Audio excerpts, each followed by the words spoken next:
Now, the second cause that could be causing your apathy, physiologically speaking, is dopamine exhaustion from addiction. In addiction recovery, often people, they sort of feel apathetic. There's such a thing as numb pleasure response.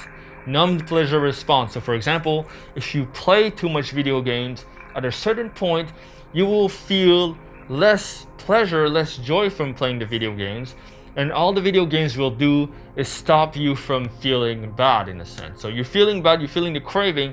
The only thing playing video games will do is satisfy the craving, right? If that makes sense. So for example, maybe you drink a bunch of alcohol. Best example, you drink some alcohol a few times, you feel good, you feel woozy, you feel like, oh, this is so cool. But then the more you drink, let's say you start drinking every day, and then the effects become less and less. You become numb to the effects, so you need to drink more alcohol. Then, you reach a point where it's just too much, and of course it becomes dangerous. Like any sort of addiction, when you do too much of it, it really rewires your brain to, crave this thing. And if you don't have it, then you have apathy. And what this leads to is not enjoying any other activities. When you're addicted to a specific thing, even it could be as simple as, checking your phone, or even you become so accustomed to that thing that you can't enjoy anything else, in a sense. And anything that's maybe less stimulating, let's say reading a book or hanging out with friends, it's no longer fun, which leads to you feeling numb, feeling like, nothing is enjoyable anymore. So the root cause is actually the addiction, which leads me to the idea of doing a dopamine detox. Now, this was a term coined in the self-improvement community, if maybe a year or two ago or a few months ago, where basically the idea is that you're going to detox of anything that really triggers dopamine or that makes you feel like really, sort of stimulated and all that. So for example, caffeine, video games, movies, alcohol, anything that sort of stimulates you, you're going to stop doing that for a certain set of time. And Dr. Anna Lemke, who is an addiction specialist, she did recommend people to take an extended break for at least 30 days of anything they could feel addicted to. Now, she does not coin the term dopamine detox, but she sort of calls it something like addiction detox, where you detox from your addiction, see how you feel 30 days later, so you can reset your brain to liking different things than your addictions. You're going to see that you're going to start enjoying other things than your said addiction when you start doing that. So here's the detox protocol. What are you going to do? For the next 24 hours, here's what you're going to do. You're going to limit everything. So you're not going to play video games, not drink any caffeine, no alcohol, no drugs, no social media, right? Nothing stimulating, no sex, no anything, no masturbation, anything like that. So you're going to really reset your brain so you don't do anything that's highly stimulating. Also, you're going to be eating simple foods, right? Don't order takeout or like all these crazy things that taste super good. Just eat simple foods. And you're going to do that for 24 hours. So what are the things that you're allowed to do?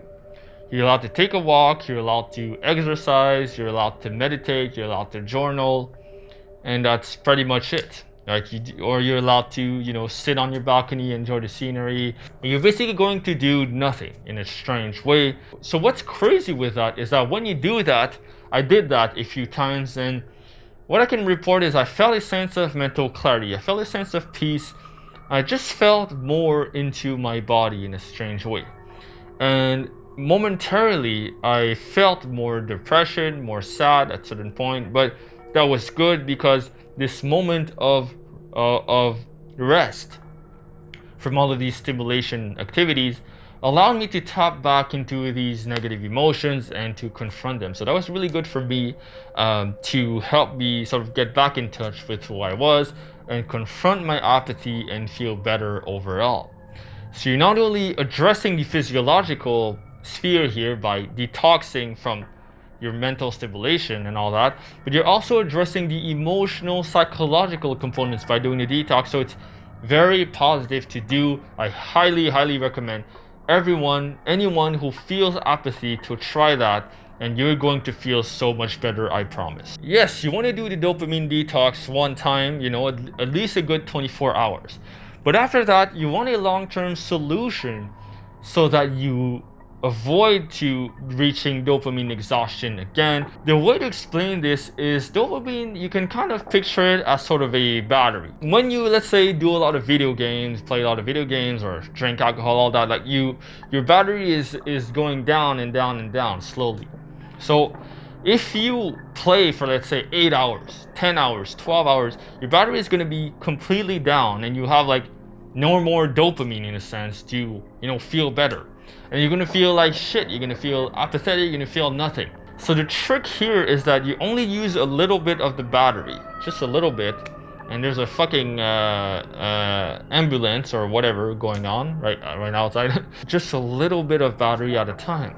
So maybe you'll use you'll play video games only 1 to 2 hours per day consistently, so that you never feel addicted, you never feel like you're doing too much, right? And you want to add in different hobbies or activities to replace the high dopamine activities. So for example, reading, I started playing Rubik's Cube recently, or, you know, playing chess, you know, hanging out with friends, amazing thing to do.